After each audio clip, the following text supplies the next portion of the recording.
Olá, terceirão do CPM, tudo bem com vocês? Hoje nós vamos trabalhar com os efeitos coligativos para solutos não voláteis e de natureza iônica.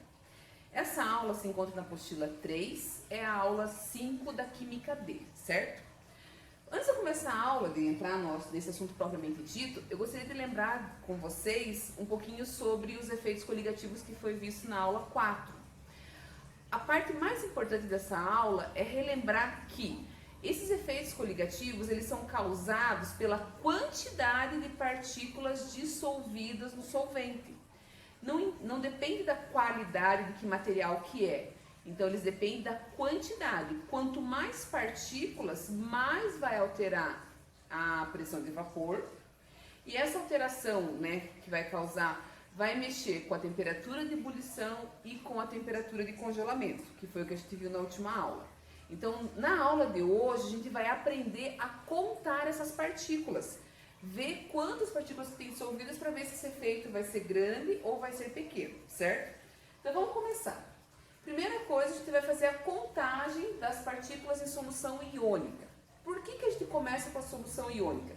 Porque a gente tem que lembrar que uma solução iônica, uma substância iônica quando é adicionada na água, ela se separa, os íons se separam, vai ter um cátion, vai ter um ânion, e essas partículas elas têm que ser contadas separadamente. Então vamos lá.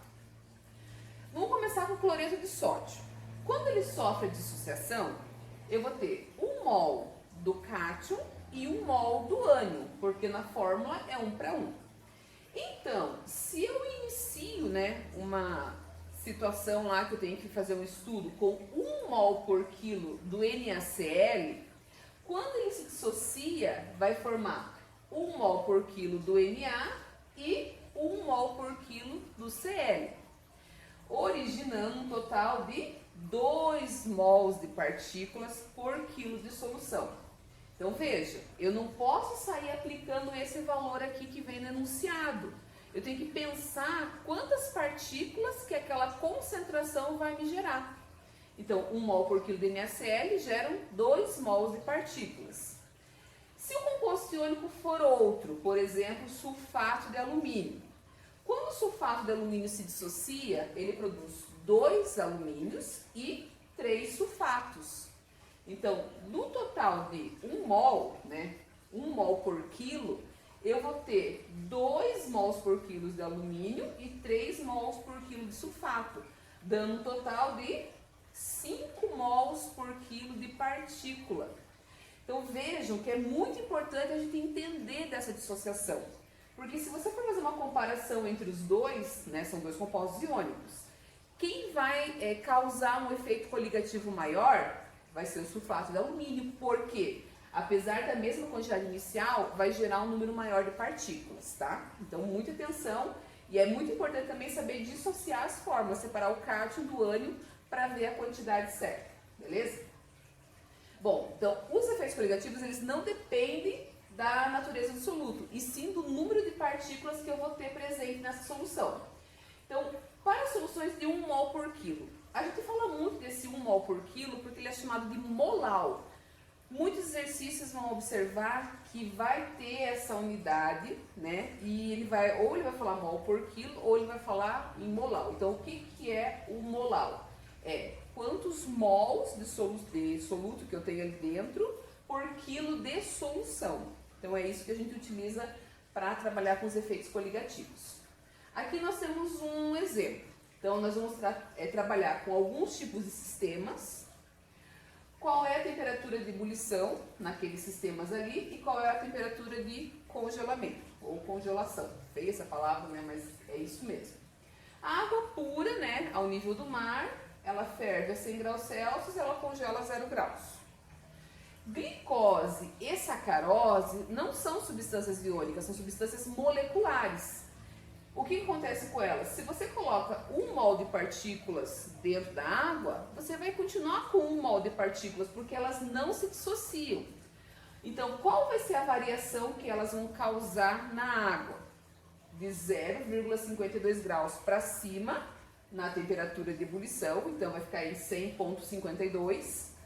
E no congelamento vai abaixar. O que era para congelar 0 vai congelar a menos 1,86. Qualquer uma das duas, porque não depende da natureza, depende da quantidade. Só que nesse caso, né, como não depende da natureza, né, são compostos diferentes, e a quantidade é a mesma, não vai causar diferença, as duas vão ter a mesma variação. O cloreto de sódio, que foi o que a gente viu agora há pouco, ele, na hora que você coloca 1 mol, né, de partículas, ele se transforma em 2. A variação vai ser o dobro da variação que aconteceu com a glicose e com a sacarose. No lugar de 0,52 vai ser 1,04. Então, se eu tiver 1 mol por quilo de NaCl, que vai gerar 2 mols por quilo de partícula, a temperatura de ebulição da água vai ser 101,04 e a de congelamento também vai ser o dobro daquela anterior ali, vai ser menos 3,72, tá? E o cloreto de cálcio também é um composto iônico, 1 cálcio para 2 cloros. Então, na hora de dissociar 1 mol de partículas, eu vou ter 3 mols de 1 mol de cloreto de cálcio, composto iônico, eu vou ter 3 mols de partículas. Então, nesse caso, a variação vai ser o triplo desse 0,52 aqui. Por quê? O 0,52 é uma constante ebulioscópica. Então, significa que cada mol de partículas dentro da água vai causar o aumento da temperatura em 0,52. E 1,86 é a constante crioscópica. Ou seja, cada mol de partículas vai diminuir a temperatura de congelamento para menos 1,86. Como aqui eu estou trabalhando com 3 mols, então aqui vai ser o triplo, e aqui também vai ser o triplo, só que para baixo. Então, quanto mais partículas eu tiver dissolvido na água, mais baixa vai ser a temperatura de congelamento. Então, aqui ó, ela vai congelar uma temperatura de menos 5,58 graus Celsius. Então, é um abaixamento bem significativo. Continuando, falando dessas constantes, né, que eu já acabei citando, mas aqui tem o valor exatinho para a gente gravar esse número aí. Então, para cada molar, né, que é o número de partículas do soluto não volátil por quilograma de solvente, o aumento da temperatura será de 0,52. Então, mais uma forma aqui da gente evidenciar isso com desenho. Água pura, aqueceu, a 100 graus ela vai fazer ebulição. Se você tem a água e coloca um soluto dentro dela, né, provoca o aquecimento, esse aquecimento ele faz com que a água só consiga atingir a ebulição numa temperatura acima de 100 graus. Aí depende do que você colocou de soluto ali. Se for, por exemplo, 1 mol de glicose, vai ser 100,52. Se for 1 mol de NaCl, vai ser 101,04, porque 1 mol de NaCl geram 2 mols de partículas. Acho que entenderam bem, né? Estou até sendo meio repetitiva com relação a isso. E a constante ebulioscópica é a mesma coisa. Cada molar vai causar um efeito de redução na temperatura de congelamento. Ela de 0 vai para menos 1,86. Aqui os exemplos, ó. 1 molar de glicose, menos 1,86. 2 molar de glicose, menos 3,72. Certo? Então, os números para ser gravados. 0,52 aumenta a temperatura, menos 1,86 diminui a temperatura de congelamento. Então, só para lembrar da última aula que eu falei, mas vocês não me viram, né? Porque eu gravei a aula, acabei não aparecendo acho, na aula. É assim, quando a gente fala em efeito coligativo, eles vão mexer na temperatura de ebulição e de congelamento da água. E você tem que sempre pensar nos limites da água, 0 e 100. Então, quando causa um efeito coligativo, vai para cima do 100 e vai para baixo do 0. Então, você acaba extrapolando esses limites aí, certo? Então, é sempre para fora da escala de 0 a 100 que causa os efeitos, ok? Bom, agora, esse assunto é importante. Então, mais ainda do que eu já tinha falado. Então, a primeira parte da aula foi para entender a questão das partículas, né? Quais são as constantes e assim por diante. Agora, a gente vai ver como que isso acontece para os ácidos diarrênicos, tá? Por que a gente vai ver isso aqui? Porque os ácidos, eles não se dissolvem 100%. Então, a dissociação, ela pode ainda deixar partículas para trás, que também devem ser levadas em conta na hora de computar quantas partículas que tem ali dentro. Então, vamos pegar um exemplo aqui, ó. Os ácidos, né, só para dar uma introduzida, né, são compostos moleculares que em solução aquosa liberam o hidrogênio, o cátion, né, do hidrogênio. Nesse caso, a contagem do número de mols de partículas por litro deve considerar a ionização. Por isso que quando você tem um ácido, ele vai dizer qual que é o alfa. O alfa é o grau de ionização, para saber se esse ácido é forte ou é fraco. Por exemplo, 40% é um ácido médio, tanto é que eu coloquei HA, que é um ácido qualquer, não colocou qual é a fórmula específica desse ácido. Então, supondo que seja um ácido de 40% de ionização. Primeiro, o que você vai fazer? Vai pegar a equação de ionização desse ácido, vai separar o cátion do ânion, o único cátion é o hidrônio, né, o H+, e aí você vai ver o quanto você tinha de início. Então, por exemplo, ó, se eu tenho de início 1 mol por quilo do HA e o grau de ionização é só 40%, significa que desse 1 mol, 0,4 é o que realmente vai ionizar, é o que vai se separar. Então pensa lá, eu tenho 10, vamos usar um exemplo aqui, 10 moléculas de HA. 4 vão separar o hidrogênio do A, vão ficar separadas. E 6 vão continuar grudadinhas, é mais ou menos isso que acontece. Então, ó, se eu tenho 0,4 que eu vou conseguir separar, eu vou formar 0,4 do hidrogênio e 0,4 do ânion, ok? Na hora de fazer a contagem das partículas, eu vou levar em consideração aquilo que se formou e aquilo que sobrou, certo? Aquilo que não ionizou. Então, ó, eu vou ficar com 0,4 do hidrogênio, mais 0,4 do ânion, mais 0,6 do ácido que não foi ionizado. As partículas estão lá dentro, e é isso que importa, a quantidade de partículas dentro do recipiente. Vai dar um total aqui de 1,4 mols por quilo de partículas. Então tem que ficar atento quando é ácido para fazer essa dissociação, fazer essa contagem para ver qual vai ser a interferência do efeito coligativo com essa quantidade de partículas aí dentro, certo? Moral da história. Comparando soluções ácidas da mesma concentração, então ácidas iniciais, mesma concentração inicial, a de ácido mais forte apresenta maior número de mols de partículas por quilograma de água. Então aquela que tiver que for mais forte, ela vai gerar mais. Então, vamos pegar um exemplo, vamos pensar na mesma forma. Eu até vou voltar o slide ali. Imaginando da mesma forma, se fosse um ácido, ó, coloquei 1 mol por quilo, mas vamos supor que fosse 80%. Supor, tá? Então 0,8 vai formar 0,8 com 0,8. E vai sobrar ainda aqui 0,2. Então o total de partículas vai ser 0,8 mais 0,8, dá 1,6, mais o 0,2 do início vai dar 1,8. Então vejam, do mesmo início, que era 1 mol por quilo de cada, só que com diferentes graus de ionização, aquele que é o mais forte, que possui o maior grau, vai dar um número maior de partículas, certo?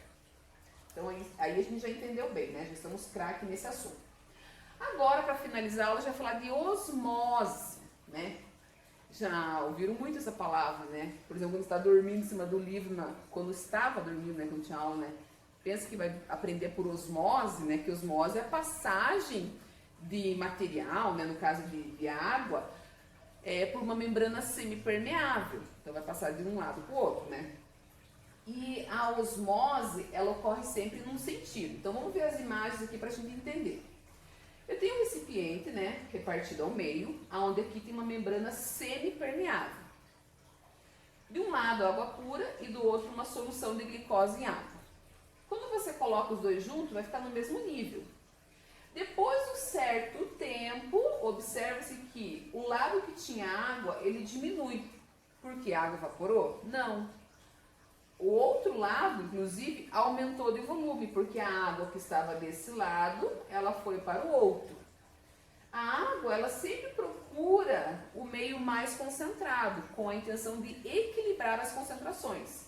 Então, sempre o líquido vai do menos concentrado para o mais concentrado. Por isso que esse lado aqui que tinha a glicose, que é concentrado, né, comparado com a água pura, ele vai puxar a água para o seu lado. É mais ou menos o que acontece assim, com alface na salada, né?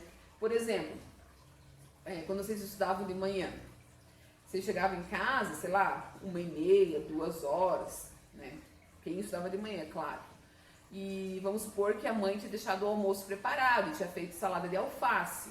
E é claro, a família já tinha almoçado antes, sobrou a salada, e quando você vai almoçar lá pelas 2h, o alface está boiando ali na água, né? Juntou muito líquido. Por quê? Porque ali fora o tempero, né, o vinagre, o sal que coloco, ele fica meio muito concentrado, que acaba puxando a água do alface para fora. Por isso que o alface vai ficar murcho e a bacia vai apresentar mais líquido do que no início, que é esse líquido que veio do alface, certo? Então isso é um processo de osmose. Por que isso aqui acontece? Porque a pressão de vapor do solvente puro é maior que a pressão de vapor da solução. A gente já viu isso na outra aula, né? O processo lá de tonoscopia. Quando você coloca alguma coisa na água, você acaba reduzindo a pressão de vapor. Então, isso faz com que o fluxo de moléculas saia da água pura e vá para o lado da glicose, certo? A solução que tem glicose ali dentro, beleza? Bom, o sentido da osmose sempre é da solução mais diluída para a solução mais concentrada. É sempre assim, ok? Agora, existe uma forma de fazer o contrário, que a gente já vai chegar lá. Primeiro a gente tem que falar dessa pressão osmótica para a gente entender. Bom, a pressão osmótica seria a maneira de barrar o processo de osmose natural. Então sempre a osmose naturalmente vai ocorrer do menos para o mais concentrado. Mas você pode interromper isso fazendo o uso da pressão osmótica. Então como é que a gente faz? Exercendo sobre o sistema no sentido inverso ao da osmose e no mínimo com a mesma intensidade daquela que o solvente faz para atravessar a membrana semipermeável. Então significa assim, vamos voltar na imagem anterior lá. Opa, aqui. Se a água está vindo nesse sentido aqui, deixa eu pegar essa imagem que está vindo nesse sentido, se eu fizer uma pressão aqui com no mínimo uma força igual, eu posso barrar esse sentido aqui, essa osmose acontecendo. Se a força for um pouquinho maior, ela acaba fazendo com que o líquido não venha para cá. Então, a pressão osmótica é uma fórmula que a gente tem como calcular e chegar nesse valor para saber qual é o valor necessário para que não ocorra esse fluxo aqui, certo? Bom, vamos à fórmula então da pressão osmótica. Deixa eu... essa aí, tinha uma imagem aqui e eu voltei, né? Então, vejam, a água pura vem para cá, só que se você fizer aqui uma pressão maior do que a pressão osmótica, você vai fazer com que a água retorne para o lugar dela, ou que ela não passe pela membrana para o lado mais concentrado, certo? A fórmula é π igual a m vezes r vezes t. Π igual a mRT, tá? O π é a pressão osmótica, cuja unidade pode ser atm ou pode ser milímetro de mercúrio. O mzão é a concentração molar. Só que tem que ficar atento. Como a gente aprendeu a contar as partículas, eu tenho que prestar atenção no que tem ali dentro para saber quantas partículas que vai ter, tá? Então, esse mzão é o número total de partículas dentro da solução, tá? Daquela que está no meio concentrado. O R é a constante geral dos gases, aí depende do que você vai usar no π. Se você for usar ATM, é 0,082. Se você for usar milímetros de mercúrio, é 62,3. E a temperatura é em Kelvin, que vocês já sabem transformar isso aí, certo? Na sequência, eu queria gravar um Meet, fazer um Meet com vocês, resolvendo alguns exercícios para tirar essas dúvidas. Ou se ninguém participar do Meet, eu faço a resolução do exercício e deixo disponível lá na sala de aula de vocês para tiver alguma dúvida, para que vocês possam retirá-las, ok? Bom, por último, a gente vai falar aqui da classificação das soluções com relação à pressão osmótica. Então, vamos imaginar duas soluções A e B que tenham, com valores que vão ser, por exemplo, πA, a pressão osmótica de A, e πB, a pressão do B. Ambas a mesma temperatura. Se as duas pressões forem iguais, as soluções A e B serão consideradas isotônicas, ou seja, de mesma concentração. Nesse caso, o líquido não vai nem para um lado nem para o outro, porque se elas estão com a mesma concentração, não tem para onde a água pura ir, certo? Então, na verdade, são duas concentrações de mesma concentração, então, duas soluções de mesma concentração, que não vai ter o fluxo, né, osmótico nesse caso. Se a pressão osmótica do A for maior que o B, a solução A será hipertônica e a B será hipotônica. Hipotônica quer dizer que ela tem baixa concentração. Nesse caso aqui, se eu tivesse um encontro dessas duas soluções, a água fluiria do B para o A. Por quê? Porque o outro está mais concentrado. Ela seria hipertônica. Se nós tivermos o contrário, se B for maior do que A, aí nesse caso é o B que é o hipertônico e o A vai ser o hipotônico, certo? E aqui eu coloquei uma imagem para a gente pensar com relação às células, né? Que isso também acontece nas células. Nesse caso aqui, ó, nós temos as células imersas no meio hipertônico, um meio muito concentrado. O que vai acontecer? A água de dentro vai sair. E aí a célula vai ficar murcha. No segundo caso, nós temos um meio isotônico, ou seja, a concentração de dentro da célula é igual à concentração do meio externo. Então a água não sai e não entra, fica estável. E no último, aqui nós temos um meio hipotônico, ou seja, a concentração aqui em azul é mais baixa do que a concentração dentro da célula. Então a célula acaba puxando a água para dentro e elas vão ficar bem cheinhas, bem gordinhas. Vocês já viram isso aqui de célula com a Maria Helena no segundo ano, se não me engano. Acho que eu lembro dela vindo perguntando esse assunto aí pra mim. A mesma imagem, que era para ter deletado da outra, mas tudo bem. E por último, falar da osmose reversa. A osmose reversa seria uma solução para um problema que pode vir a acontecer no futuro, mas um futuro talvez bem distante. Aqui, vamos primeiro para a figura e depois vamos pensar em qual problema que é. Nós temos aqui, né, uma água salgada, onde nós temos água salgada, né, no mar, com uma membrana semipermeável. E se a gente exercer uma pressão aqui, ó, nesse lado aqui, eu vou ter a água pura saindo do outro lado. Então seria um método para você retirar a água potável da água do mar. Hoje em dia não é viável usar isso daqui porque tem outras fontes, né, de água pura que não precisa fazer esse processo, são fontes mais baratas, mas que isso aqui é possível, é. Então, pela osmose reversa, a gente pode tirar os sais da água. Nessa aula para vocês, e eu gostaria, né, como eu tinha dito agora há pouco, de marcar um meet, né, para a gente poder resolver exercícios, tirar dúvidas e ter um contato, porque maior que a gente já tá com um pouquinho de saudades de vocês, né, faz tempo que a gente não se vê, e quando se viu, né, lá no colégio foi só de longe, mas assim, pra gente poder tirar as dúvidas e falar, né, quimicamente. Lembrando que hoje, dia 18 de junho, é o dia do químico, né, então um abraço para minhas amigas químicas aí, que a gente nós juntas formamos um time bem legal. Beijo e até mais!